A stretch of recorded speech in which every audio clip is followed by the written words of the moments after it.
Hello दोस्तों, नमस्कार। मैं अपने यूट्यूब चैनल में आप सभी का स्वागत करती हूं। बेटी विवाह कन्यादान गीत अच्छा लगेगा तो लाइक कीजिएगा और नए हैं मेरे चैनल पे तो सब्सक्राइब कीजिएगा और कमेंट में बताइएगा कैसा लगा मेरा गीत। पियारा धोती जब पेन्हाले पापा हो, बेटी देखी गईली डेराई। पियारा धोती जब पहिरेले पापा हो, बेटी देखी गईली डेराई। बेटी देखी गईली डेराई।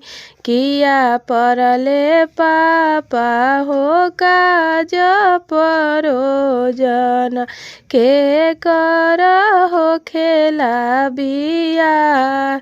किया परले पापा हो काज परोजन, के कर हो खेला बिया। काहे लागी पापा हो पहनला पियर धोतिया हो, के कर होखे कन्यादान। काहे लागी पहनला पापा पियर धोतिया हो, के कर होखे कन्यादान। के कर होखे कन्यादान। हमारे ही घर बेटी काज परोजन हो, तोहरो जे हो खेला बिया। तोहरो जे हो खेला बिया। एही से पहनी बेटी पियर धोतिया हो, तोहरो जे होला कन्यादान। एही से पहनी बेटी पियर धोतिया हो, तोहरो जे होखे कन्यादान। तोहरो जे होला कन्यादान। एतना बचन जब सुनली सुंदर बेटी, नैना झरा झरी लोर।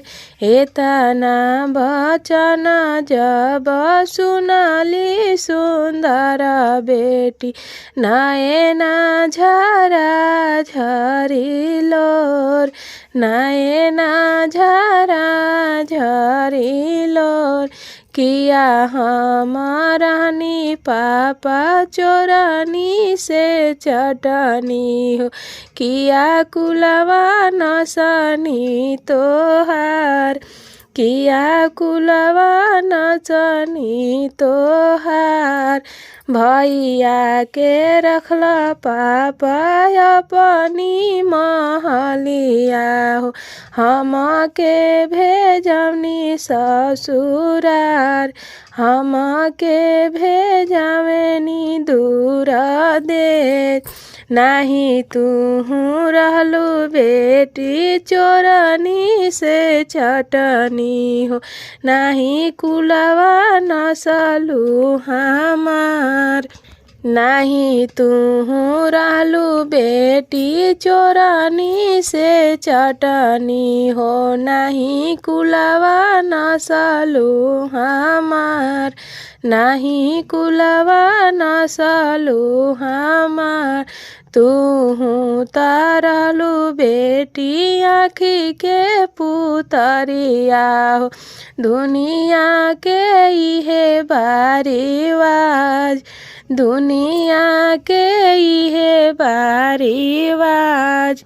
भैया त हवे बेटी कुल के दियानामा हो, तू पराया धन हो।